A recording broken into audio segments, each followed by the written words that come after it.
बिस्मिल्लाहिर्रहमानिर्रहीम। अस्सलाम वालेकुम। Welcome back to the committed one plus dears. आज एक बार फिर मैं हाजिर हूँ एक इंतहाई बेसिक, अहम और कॉमन टॉपिक के साथ, जिसको हम स्क्रीनिंग इफेक्ट कहते हैं। लेकिन स्क्रीनिंग इफेक्ट के बारे में मैंने एक वीडियो अपलोड किया है और जिसको पार्ट ए मैंने नाम दिया है, पार्ट ए स्क्रीनिंग इफेक्ट के बारे में कि व्हाट इज स्क्रीनिंग इफेक्ट क्या होते हैं। सबसे पहले वो वीडियो देख ले। लेकिन स्क्रीनिंग इफेक्ट से रिलेटेड जो टॉपिक है आज मेरा, वो है इफेक्टिव न्यूक्लियर चार्ज। यानी what is effective nuclear charge, या यूँ मैं कह दो कि इफेक्टिव न्यूक्लियर चार्ज क्या होते हैं, या यूँ मैं कह दो कि इफेक्टिव न्यूक्लियर चार्ज किसकी वजह से पैदा होती है, या यूँ मैं कह दो कि इफेक्टिव न्यूक्लियर चार्ज और न्यूक्लियर चार्ज के दरमियान फ़र्क क्या है। इसलिए मैंने चाहा कि इफेक्टिव न्यूक्लियर चार्ज पे एक वीडियो में बना लो। तो अब आते हैं what is effective nuclear charge.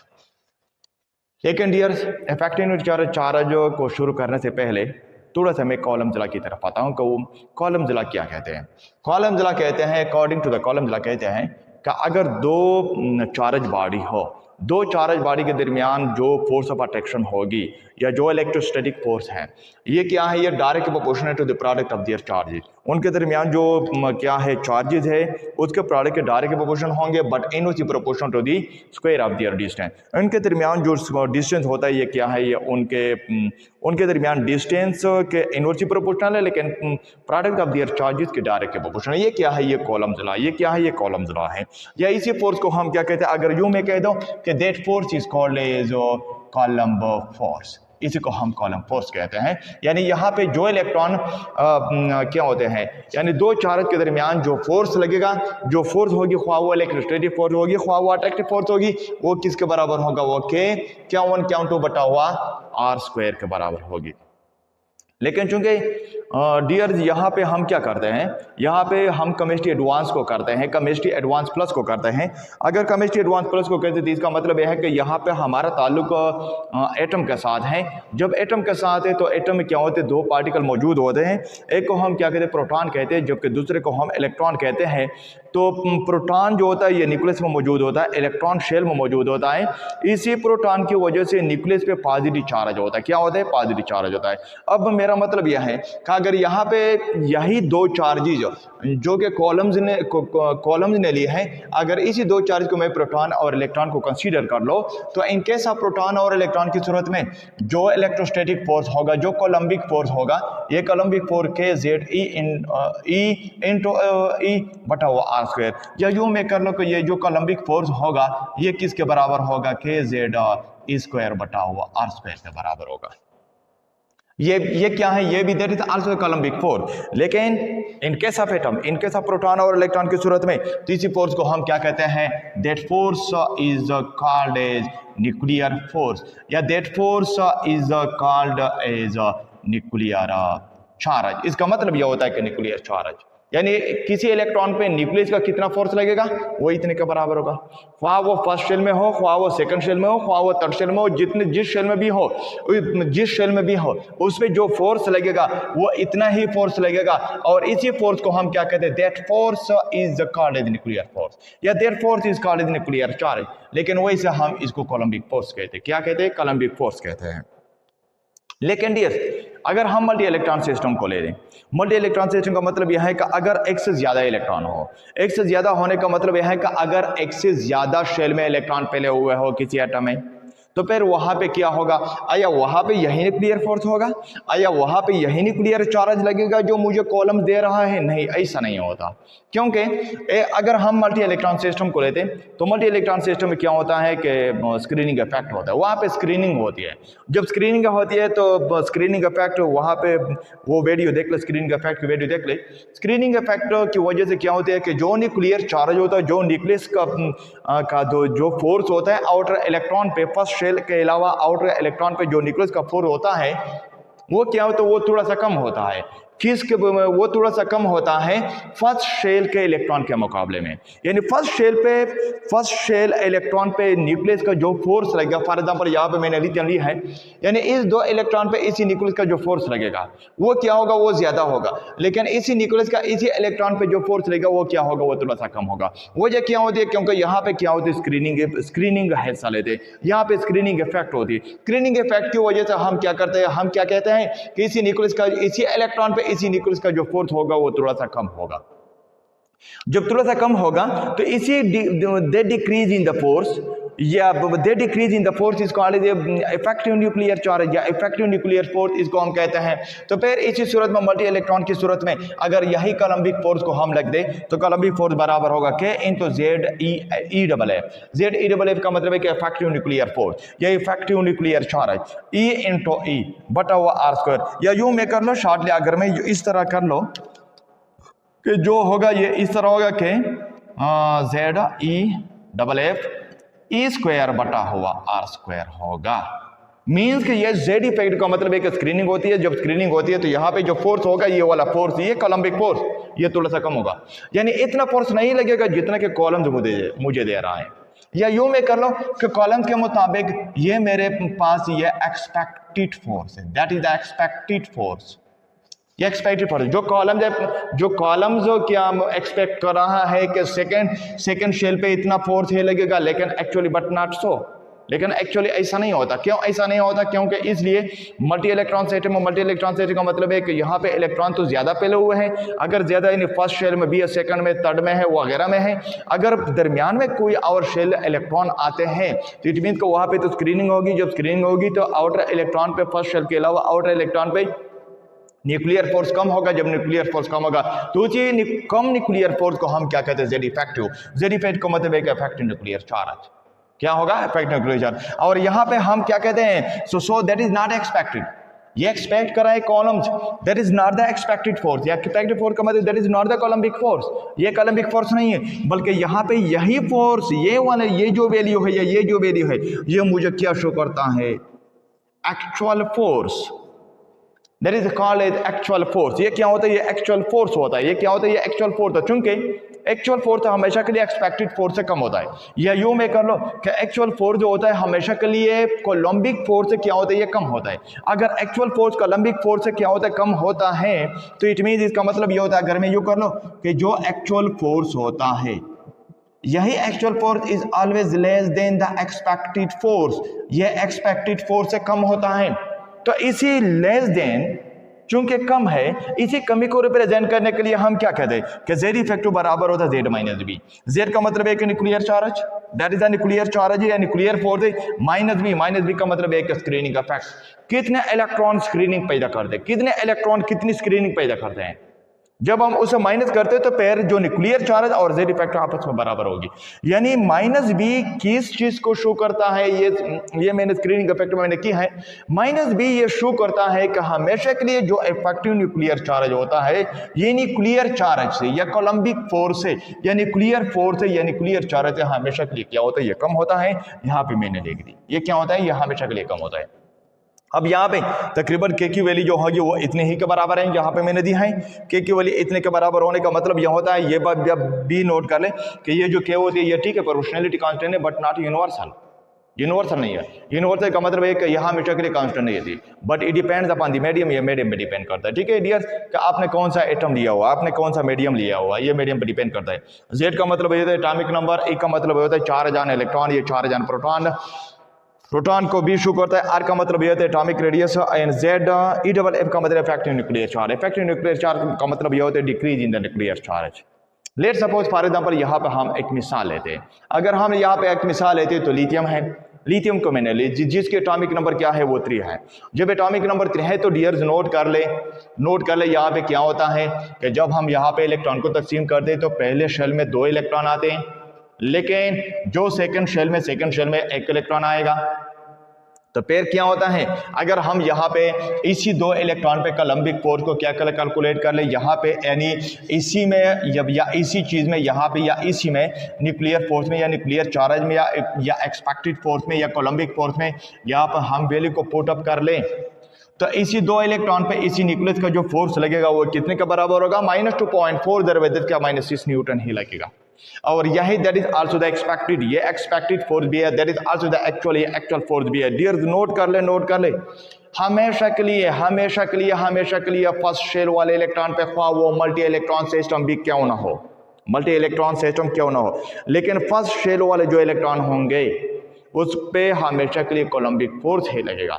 उस पे हमेशा के लिए कोलम्बिक फोर्स यानी मीन्स एक्सपेक्टेड फोर्स और साथ साथ जो एक्चुअल फोर्स होगा ये हमेशा के लिए बराबर होगा। डियर जो नोट कर ले, इट मीन्स कि पहले शेल वाले इलेक्ट्रॉन पे इसी न्यूक्लियस का जो फोर्स होता है वो -2.4 दर जिसका -6 न्यूटन का बराबर होगा। जब हम यहाँ पे वैल्यू को पुट अप करें, कैलकुलेट कर ले तो फिर ये वैल्यू मुझे आती है।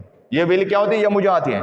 लेकिन अगर हम इसी इलेक्ट्रॉन पे मालूम करते हैं कि इसी न्यूक्लियस का इसी इलेक्ट्रॉन पे कितना फोर्स लगेगा, जब इसी इलेक्ट्रॉन पे इसी न्यूक्लियस के फोर्स को हम कैलकुलेट करते हैं, लेकिन किससे? कॉलम जिला से। मीन के कोलम्बिक फोर्स को जब हम कैलकुलेट करते हैं जहां पे स्क्रीनिंग नहीं होता, क्योंकि ये नोट कर ले कि कोलम्बिक क्या है कि अगर हम मल्टी इलेक्ट्रॉन सिस्टम को लेते हैं और वहां पे कोलम्बिक फोर्स को क्या करते हैं? रिप्रेजेंट करते हैं। तो कोलम्बिक फोर्स जो होता है, कोलम्बिक लॉ हमेशा के लिए यूनि इलेक्ट्रॉन सिस्टम के लिए होती है। मीन्स कि जहाँ पे स्क्रीनिंग इफेक्ट नहीं होता, जहाँ पे स्क्रीनिंग नहीं होती, जब यहाँ पे फॉर एग्जांपल लेट सपोज यहाँ पे हम कहते हैं कि ये दो इलेक्ट्रॉन इसी इलेक्ट्रॉन को स्क्रीन नहीं करते, या ये दो इलेक्ट्रॉन इसी न्यूक्लियस को स्क्रीन नहीं करते from the attraction of the outer electron, यानी ये इसी न्यूक्लियस का इसी इलेक्ट्रॉन पे कितना फोर्स होगा? कॉलम्स का एक्सपेक्टेड का यानी न्यूक्लियस का। जब हम इसी को मालूम करते हैं और यहाँ पे वैल्यू को पुट अप करते हैं तो फिर ये जो इलेक्ट्रोस्टैटिक फोर्स हमें नजर आता है, जो इलेक्ट्रोस्टैटिक फोर्स हमें यानी जो ये न्यूक्लियस इसी इलेक्ट्रॉन पे जो फोर्स लगाएगा वो कितना होगा? -1.4 × 10⁻⁷ न्यूटन ही के बराबर होगा। लेकिन ये कौन सा? ये कोलम्बिक है। लेकिन ये कौन सा? ये एक्सपेक्टेड है। हम ये एक्सपेक्ट कर रहे हैं अकॉर्डिंग टू द कॉलम कि ये न्यूक्लियस इसी इलेक्ट्रॉन पे कितना फोर्स लगा रहा है? -1.4 × 10⁻⁷ न्यूटन फोर्स लगा रहा है। लेकिन अब हम ये कंसीडर करते हैं कि ये दो इलेक्ट्रॉन स्क्रीनिंग इफेक्ट नहीं होता, यानी हम ये कंसीडर करते हैं कि यहाँ पे स्क्रीनिंग इफेक्ट नहीं है। अगर स्क्रीनिंग इफेक्ट नहीं है तो जितना फोर्स लगेगा इसी इलेक्ट्रॉन पे तो वो कितना होगा? -1.4 × 10⁻⁷ न्यूटन ही फोर्स लगेगा। But actually not so. क्यों? क्योंकि यहाँ पे मैं कर चुका हूँ एक्चुअल फोर्स जो होता है हमेशा के लिए एक्सपेक्टेड फोर्स से कम होता है। या मेरा मतलब यह है कि जब हम मल्टी इलेक्ट्रॉन सिस्टम को लेते हैं तो वहाँ पे स्क्रीनिंग इफेक्ट होती है। जब स्क्रीनिंग इफेक्ट होती है तो वहाँ पे इफेक्टिव न्यूक्लियर चार्ज होगा। इफेक्टिव न्यूक्लियर चार्ज जो है ये हमेशा के लिए एक्सपेक्टेड फोर्स है या कोलम्बिक फोर्स से क्या होता है? ये कम होता है। जब कम होता है किस तरह? फॉर एग्जाम्पल यहाँ पे अगर हम कैलकुलेट कर ले, यानी इसी इलेक्ट्रॉन पे एक्चुअल फोर्स को कैलकुलेट कर ले कि एक्चुअली इस पे कितना फोर्स लगता है। जब हम सारे वैल्यू को क्या करते हैं? यहाँ पे पुट अप करते हैं तो मेरे पास जो क्या होगा? जो एक्चुअल फोर्स लगेगा इसी इलेक्ट्रॉन पे, ये मेरे पास एक्सपेक्टेड फोर्स है, ये कोलम्बिक फोर्स है कि इतना फोर्स कॉलम ये मुझे दे रहा है कि इसी इलेक्ट्रॉन पे तो इतना ही फोर्स लगेगा। लेकिन हम कहते हैं कि इतना फोर्स नहीं लगेगा, बल्कि इतना ही फोर्स लगेगा। कितना फोर्स लगेगा? इतना ही फोर्स लगेगा। वजह क्या होती है? क्योंकि यहाँ पे क्या है? जेड इफेक्टिव है। जेड इफेक्टिव का मतलब यह है Z-B, वेयर बी मुझे क्या शो करता है कि कितना नंबर ऑफ इलेक्ट्रॉन है? Total number of electron. In case of lithium total number of electron या टोटल एटॉमिक नंबर मेरे पास 3 है। लेकिन -B का क्या मतलब है? -B का मतलब है कि कोर इलेक्ट्रॉन कितने हैं? मीन्स के 2 इलेक्ट्रॉन। यही 2 इलेक्ट्रॉन इसी न्यूक्लियस को स्क्रीन करता है। किससे? From the outer electron. जब स्क्रीन करता है तो 2 इलेक्ट्रॉन है। मीन्स के 1e का मतलब यह होता है कि Z इफेक्टिव जो होता है वो मेरे पास 1 इलेक्ट्रॉन चार्ज के बराबर होता है। जब हम 1 इलेक्ट्रॉन चार्ज को इसी में पुट अप करते हैं तो मेरे पास जो वैल्यू आएगी, जो एक्सपेक्टेड फोर्स जो एक्चुअल फोर्स मेरे पास इसकी वैल्यू जो आएगी वो -4.6 -8 न्यूटन। कितना? -8 यहाँ पे कितना है डियर? नोट कर ले, -7 है। वहां पे -8 न्यूटन है, यहाँ पे -7 न्यूटन है। -8 ज्यादा है या -7 ज्यादा है? -7 is more than -8।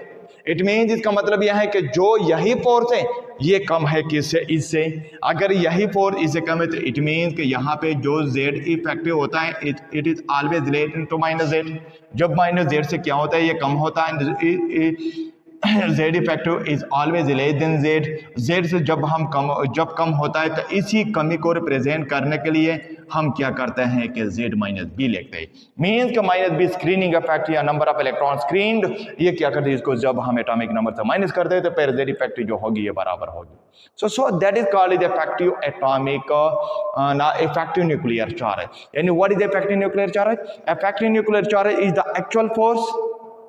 Actual nuclear force The actual nuclear force applied on the outer electron in the multi-electron system. This actual force is called as effective nuclear charge. And what is the effective nuclear charge का क्या मतलब है? Effective nuclear charge का मतलब यह हुआ कि वो actual force जो outer electron पे लग रहा है मल्टी इलेक्ट्रॉन सिस्टम में, जो कि हमेशा के लिए क्या होता है, न्यूक्लियर चार्ज से कम होता है, उसी actual force which is always less than the nuclear charge, that actual force is called as effective nuclear charge. तो इसको हम क्या कहते हैं? इफेक्टिव न्यूक्लियर चार्ज डियर कहते हैं। That is called as effective nuclear. अच्छा डियर्स, अब हम आते हैं what is the difference between the nuclear charge as well as effective nuclear charge.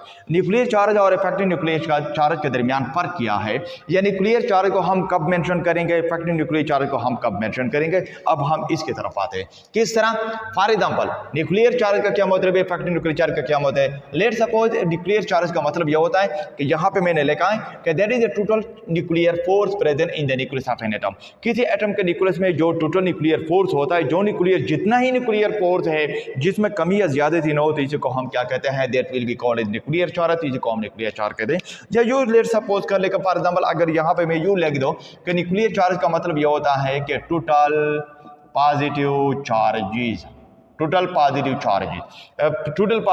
present inside the nucleus of an atom, that will be called as nuclear charge। तो इसको हम nuclear charge कहते हैं। लेकिन डियर नोट कर ले या you कर ले कि न्यूक्लियर फोर्स का मतलब ये होता है, या न्यूक्लियर चार्ज का मतलब ये होता है कि न्यूक्लियस का जो टोटल फोर्स होता है which is applied on the first electron shell, यानी फर्स्ट शेल इलेक्ट्रॉन, जो पहले शेल इलेक्ट्रॉन पे, यानी where n is equal to 1 का मतलब यह है कि पहले शेल इलेक्ट्रॉन पे न्यूक्लियस का जो फोर्स एक्सर्ट होता है, उसी फोर्स को हम क्या कहते हैं, that will be called nuclear charge. इसको हम न्यूक्लियर चार्ज कहते हैं। लेकिन यहाँ पे क्या है, इफेक्टिव न्यूक्लियर चार्ज का मतलब यह होता है कि the net force on the outer electron, यानी पहले शेल के अलावा, डियर नोट कर ले, पहले शेल के अलावा जो बाहर इलेक्ट्रॉन पे जो न्यूक्लियर फोर्स एक्सर्ट हो रहा है, जो अप्लाई हो रहा है, तो इसी फोर्स को हम क्या कहते हैं, इफेक्टिव न्यूक्लियर चार्ज कहते हैं। क्यों? वजह क्या है? क्योंकि यही फोर्स आउटर इलेक्ट्रॉन पे, फर्स्ट शेल के अलावा आउटर इलेक्ट्रॉन पे यही फोर्स क्या होगा, ये थोड़ा सा कम होगा। यही कमी फोर्स को, इसी कम फोर्स को हम क्या कहते हैं, इफेक्टिव न्यूक्लियर चार्ज कहते हैं। यहां पे मैंने नेट लिखा हुआ कि नेट फोर्स है on the outer electron. Net का मतलब यह होता है कि जब हम न्यूक्लियर फोर्स से स्क्रीनिंग इफेक्ट को माइनस करते हैं, Z माइनस बी का मतलब है कि नेट, Z माइनस बी क्या शो करता है, net force. Is so that net force on the outer electron is called effective nuclear charge, while the total positive charge present in the nucleus of N atom is called as nuclear charge. या nuclear charge को यो भी consider कर ले कि the total nuclear force exerted on the first shell electron, कोई भी atom हो, तो इसको हम क्या कहते हैं, न्यूक्लियर चार्ज कहते हैं। वाइल इफेक्टिव न्यूक्लियर चार्ज जो होता है, ये हमेशा के लिए आउटर इलेक्ट्रॉन पे होता है, लेकिन नेट फोर्स होता है। नेट फोर्स का मतलब है कि ये न्यूक्लियर चार्ज से क्या होता है, ये न्यूक्लियर फोर्स से क्या होता है, ये थोड़ा सा कम होता है, न्यूक्लियर चार्ज से थोड़ा सा कम होता है, जिसको हम रिप्रेजेंट करने के लिए Z effective into Z minus B से रिप्रेजेंट करते हैं। दूसरी बात यह होती है कि न्यूक्लियर चार्ज को हम उस वक्त मेंशन करते हैं, डियर नोट कर ले, न्यूक्लियर चार्ज को हम उस वक्त मेंशन करते हैं when there is uni electron system, जहां पे यूनि इलेक्ट्रॉन सिस्टम। हमेशा के लिए न्यूक्लियर चार्ज को हम उस वक्त मेंशन करेंगे जब वहां पे यूनि इलेक्ट्रॉन सिस्टम, जो के लिए हम क्या करते हैं, मेंशन करते हैं जो कि फर्स्ट शेल में मौजूद है, यानी फॉर द फर्स्ट ऑर्बिट या फर्स्ट शेल इलेक्ट्रॉन। इसको हम फर्स्ट शेल इलेक्ट्रॉन के लिए क्या करते हैं, मेंशन करते हैं, या यूनि इलेक्ट्रॉन सिस्टम के लिए या फर्स्ट या मल्टी इलेक्ट्रॉन सिस्टम के लिए हम मेंशन कर सकते हैं, लेकिन only and only for the first shell electron. यानी डियर्स नोट कर ले कि जो न्यूक्लियर चार्ज होता है, ये हमेशा के लिए यूनि इलेक्ट्रॉन सिस्टम के लिए होता है। हाँ, अगर कोई पूछ ले कि क्या सर ये मल्टी इलेक्ट्रॉन सिस्टम के लिए नहीं है, मल्टी इलेक्ट्रॉन सिस्टम के लिए है, लेकिन ये उस वक्त जब हम फर्स्ट शेल इलेक्ट्रॉन को कंसीडर करते हैं। फर्स्ट शेल इलेक्ट्रॉन के लिए फर्स्ट शेल इलेक्ट्रॉन के लिए क्या होते हैं, न्यूक्लियर चार्ज को हम मेंशन कर सकते हैं, न कि आउटर इलेक्ट्रॉन के लिए नहीं। लेकिन यहाँ पे क्या इफेक्टिव न्यूक्लियर चार्ज या ये मल्टी इलेक्ट्रॉन सिस्टम के लिए होता है, मल्टी इलेक्ट्रॉन सिस्टम। लेकिन मल्टी इलेक्ट्रॉन सिस्टम में पहले शेल वाले इलेक्ट्रॉन को हम कंसीडर यहाँ पे नहीं करते। पहले shell outer electron, second shell वाले पे भी, थर्ड शेल वाले, फोर्थ वगैरह, जो फर्स्ट शेल वाले इलेक्ट्रॉन से अगर किसी दूसरे शेल वाले इलेक्ट्रॉन पे कोई फोर्स एग्जर्ट होता है तो इसी को हम पे इफेक्टिव न्यूक्लियर चार्ज कहते हैं। इसलिए यहाँ पे यूजुअली हम मल्टी इलेक्ट्रॉन सिस्टम के लिए लेते हैं, मल्टी इलेक्ट्रॉन सिस्टम के लिए इसको हम यूनि इलेक्ट्रॉन सिस्टम के लिए लेते हैं। लेकिन ये जो न्यूक्लियर चार्ज होता है ये फर्स्ट शेल इलेक्ट्रॉन के लिए हमेशा के लिए होता है, लेकिन इफेक्टिव न्यूक्लियर चार्ज होता है ये फर्स्ट शेल वाले इलेक्ट्रॉन पे अप्लाई नहीं होता। दूसरी बात यह होती है कि न्यूक्लियर चार्ज हम वहां पे मेंशन करते हैं, न्यूक्लियर चार्ज को हम वहां पे लेते हैं where there is a no screening, जहां पे स्क्रीनिंग ना हो, जहां पे स्क्रीनिंग इफेक्ट ना हो वहां पे हम न्यूक्लियर चार्ज को लेते हैं। वेयर स्क्रीनिंग आकर जहां पे स्क्रीनिंग इफेक्ट ऐसा लेते हैं तो वहां पे हम इफेक्टिव न्यूक्लियर चार्ज का जिक्र करते हैं। और दूसरी बात यह होती है कि न्यूक्लियर चार्ज जो होता है it is represented by Z, इसको हम एटॉमिक नंबर से रिप्रेजेंट करते हैं। वजह क्या होता है, क्योंकि यहाँ पे मैंने लिखा है कि टोटल पॉजिटिव चार्ज जो होते हैं inside the nucleus of an atom that is called nuclear charge.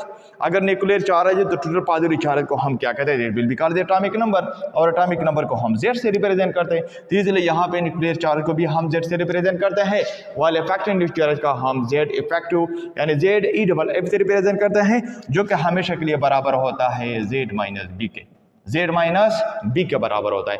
Z minus B का मतलब यह होता है कि इफेक्टिव न्यूक्लियर चार्ज जो होता है हमेशा के लिए न्यूक्लियर चार्ज से कम होता है। ये नोट कर ले, इफेक्टिव न्यूक्लियर चार्ज ये मैं कर चुका हूं कि इफेक्टिव न्यूक्लियर चार्ज हमेशा के लिए Z से यानी न्यूक्लियर चार्ज से क्या होते हैं, ये कम है। That is the main reasons, that is the main difference between the nuclear charge and effective nuclear charge.